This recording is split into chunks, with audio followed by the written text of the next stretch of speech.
पण धनंजय मुंडे आले म्हणजे याची ह्याला कळलं की ह्याने कॅन्सल कशामुळे केलं मलाच हेच कळना. कारण नजरेत नजर मिळायला ह्याला भिवडते का काय, म्हणजे जे समजा केलेल्या चुकात त्यांच्या विरोधात बोललेले त्याच्यामुळे समजा काय ह्यांचे चुका केल्या असं म्हणतात. हे बोलले काय खालीवर जे नाही ते खालच्या पातळीचं बोलले त्या माणसाला.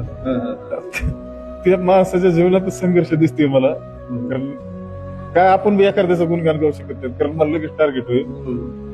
खरं बोलायला काय अडचण? खरं बोलायला काय अडचण नाही. अहो, ते माणूस जर चुकीचा जर असता तर एवढ्याला क्लीन चिट भेटले असतं का त्या माणसाला.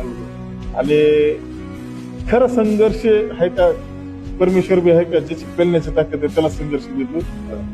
आणि समोरासमोर ह्यांचे धनंजय मुंडे पेललं समजायचं. संघर्षातलाच माणूस येतो.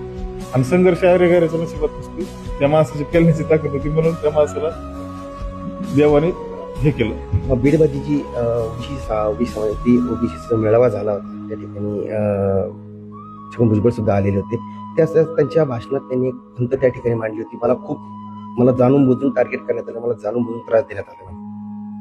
बरोबर आहे ना. मग जाणून बुजूनच आहे ना. तुम्ही एखाद्या नेत्याला डायरेक्ट जर एकेरी भाषेत असं खालीवर बोलतात, ते शब्द सुद्धा मला म्हणजे असं तोंडातून काढू वाटत नाही. एवढ्या खालच्या भाषेवर असं बोलायला नाही पाहिजे पंचायत नेत्याला. कारण तुम्ही समाजात फार